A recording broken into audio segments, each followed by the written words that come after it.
I like to read the advice columns in the newspaper. And just this morning, a man wrote in, he has hearing aids.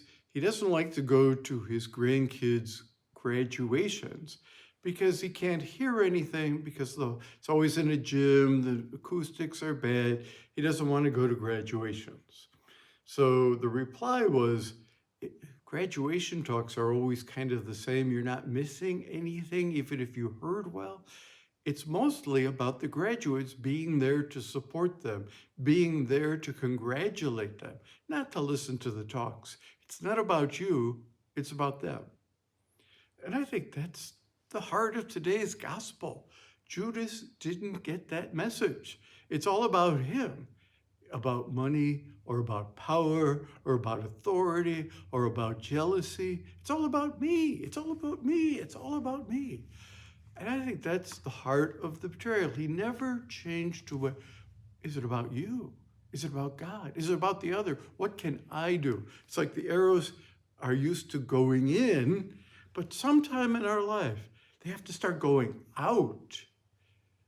Teresa of Avila had that same conversion experience. Here's what she writes.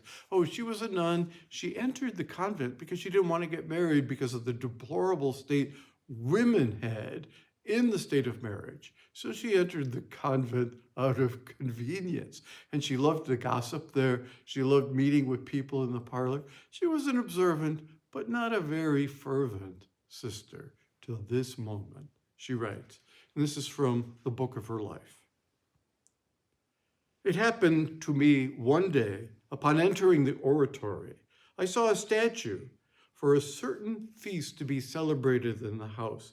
It represented the much wounded Christ, and it was very devotional, so that beholding it, I was utterly distressed in seeing him that way, for it well represented what he suffered for us.